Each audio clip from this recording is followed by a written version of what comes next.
마테오가 전한 거룩한 복음입니다. 그때 여자들은 두려워하면서도 크게 기뻐하며 서둘러 무덤을 떠나 제자들에게 소식을 전하러 달려갔다. 그런데 갑자기 예수님께서 마주 오시면서 그 여자들에게 평안하냐 하고 말씀하셨다. 그들은 다가가 엎드려 그분의 발을 붙잡고 절하였다. 그때 예수님께서 그들에게 말씀하셨다. 두려워하지 마라. 가서 내 형제들에게 갈릴레아로 가라고 전하여라. 그들은 거기에서 나를 보게 될 것이다. 여자들이 돌아가는 동안에 경비병 몇 사람이 도성 안으로 가서 일어난 일을 모두 수석 사제들에게 알렸다. 수석 사제들은 원로들과 함께 모여 의논한 끝에 군사들에게 많은 돈을 주면서 말하였다. 예수의 제자들이 밤중에 와서 우리가 잠든 사이에 시체를 훔쳐갔다 하여라. 이 소식이 총독의 귀에 들어가더라도 우리가 그를 설득하여 너희가 걱정할 필요가 없게 해주겠다. 경비병들은 돈을 받고 시킨 대로 하였다. 그리하여 이 말이 오늘날까지도 유다인들 사이에 퍼져 있다. 주님의 말씀입니다. 그리스도님 찬미합니다. 참 예수님 부활을 축하드립니다. 예수님께서 부활하신 그 기쁨이 여러분들 마음속에 또 가정 안에 깊이 자리하시길 빕니다. 오늘은 부활 8일 축제 월요일입니다. 주님 부활 대축일은 워낙 성대한 축일이기 때문에 주일 하루만 축일로 지내는 것이 아니라 부활절 이후 일주일간 곧 주일부터 그 다음 주일까지 대축일의 의미를 계속해가지고 같은 비중으로 같은 의미와 가치로 계속 반복해서 기념합니다. 주님 성탄 대축일에서도 마찬가지였죠. 오늘 복음은 마테오 복음에 나온 주님 부활 이야기입니다. 우리는 지난 토요일 밤 부활 성야 미사 때 이미 마테오 복음이 전한 부활 이야기를 들은 바 있습니다. 그 내용은 안식일이 지난 주간 첫날 마리아 막달레나와 다른 마리아가 주님의 장례를 마무리 짓기 위해서 무덤에 갔다라는 것으로 시작하죠. 그때 큰 지진이 일어나고 주님의 천사가 내려와서 무덤을 막았던 돌을 굴립니다. 그리고 그 위에 앉아서 이 여인들에게 알려주기를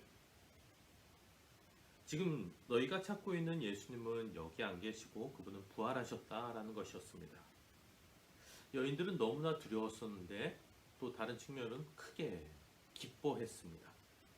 그래서 이 두려움과 기쁨을 동시에 안고 제자들에게 소식을 알리기 위해서 달려가던 참이었습니다. 자, 오늘 복음은 그 대목의 뒷부분이 중복되면서 그 이후의 이야기를 전해줍니다. 여인들이 소식을 전하기 위해서 달려간 그 이유는 무덤이 비어 있었다라는 것을 목격했기 때문이고 또한 그에 앞서서 천사들이 알려준 그 계시의 내용 때문이었습니다. 그런데 우리 이러한 가정을 한번 해볼 수 있겠습니다. 만약 무덤에서 사라지신 주님을 이 여인들이 직접 만나보질 못했다면 무덤이 비어 있었다라는 것은 오늘 복음의 후반부에도 나와 있듯이 수석 사제들과 원로들이 경비병을 매수해서 예수의 제자들이 그분의 시신을 훔쳐갔다 그러면은 그냥 끝나버릴 그러한 사안이었습니다. 또한 천사를 봤다라는 그 여인들의 증언을 제자들이 저 여인들이 예수님을 잃고서 너무 정신이 없어서 지금 제정신이 아니구나 하고 이해할 수 있었다라는 것입니다. 예수님께서 직접 그들에게 발현해 주셔서 메시지를 정확하게 알려주십니다.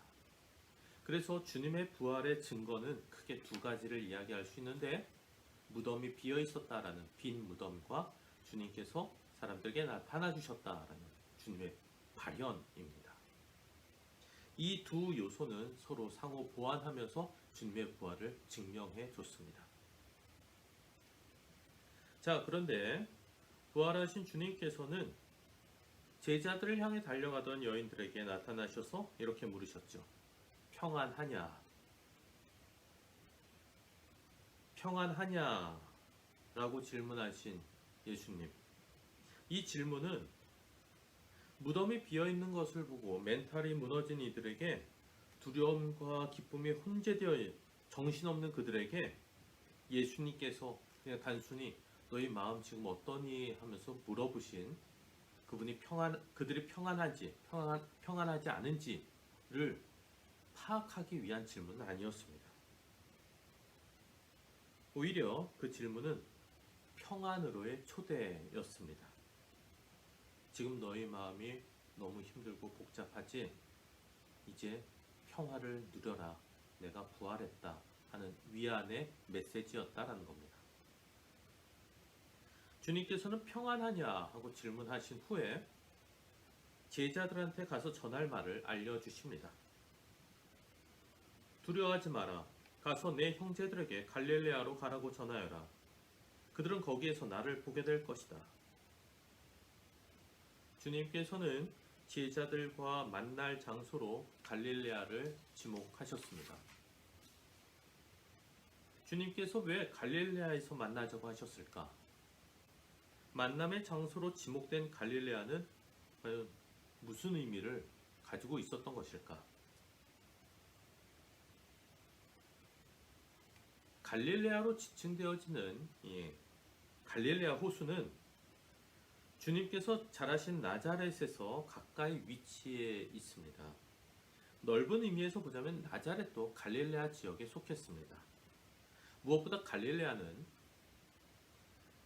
그곳이 주님 당신의 공생활을 처음 시작하신 땅이고 거기서 제자들을 불러 모으면서 제자들과 첫 만남을 가지셨던 곳입니다.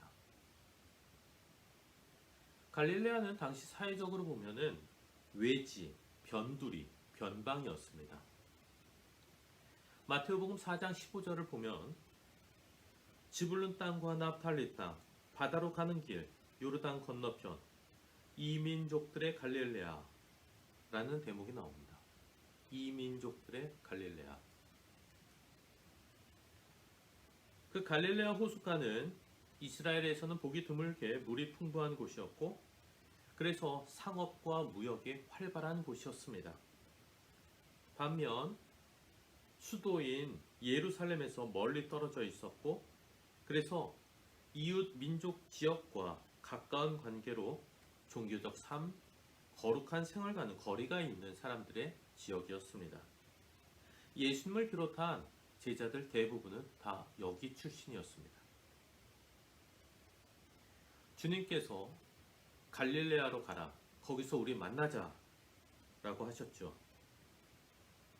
갈릴레아는 주님과 제자들의 첫 만남이 이루어진 곳이고 또한 그들의 본래 삶의 터전이었던 곳입니다. 다시 말해 그들의 일상이 이루어졌던 곳이다라는 의미입니다. 첫 만남의 자리로 돌아간다라는 것은 첫 시작의 새 마음을 회복한다는 것이고 일상의 자리로 돌아간다는 것은 부활이라는 것이 현실과는 괴리된 신비롭고 환상적이고 몽환적인 세계로 진입하는 것이 결코 아니라는 의미입니다. 따라서 부활의 기쁨은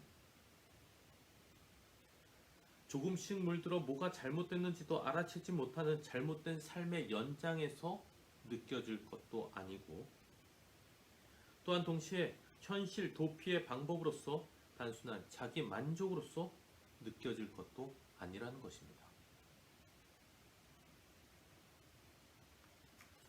끝으로 복음의 말미에는 수석 사제들과 원로들이 주님의 부활을 받아들이지 못하면서 모략을 꾸미는 내용이 나옵니다. 있는 엄연한 진리를 맞느냐 틀리느냐 그것이 정말이냐 사실이 아니냐 하는 것은 그들에겐 전혀 중요하지 않았습니다. 오히려 그것이 그 사실이 자신들에게 유리하냐 불리하냐만이 그들에겐 중요했던 것입니다. 그들의 마음은 분명 닫혀있는 완고한 것이었습니다. 주님의 부활이 도리어 그들에게는 당혹스러운 걸림돌이 되었습니다. 자기 중심적인 생각에서 있는 사실마저 왜곡하려는 그들에게 부활은 전혀 기쁘지 않은 것이었습니다. 기쁠 수 없는 것이었습니다.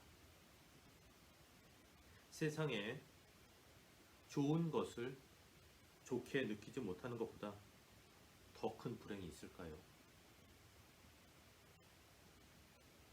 우리 모두 부활하신 주님께 당신을 향해 열려있는 마음을 주십사 우리 청하도록 합시다. 이 부활 축제를 지내면서 열린 마음으로 살아가는 우리 복된 신앙인들 될 수 있으면 좋겠습니다. 이렇게 기쁘게 지내는 부활 8일 축제 되시길 빕니다. 감사합니다.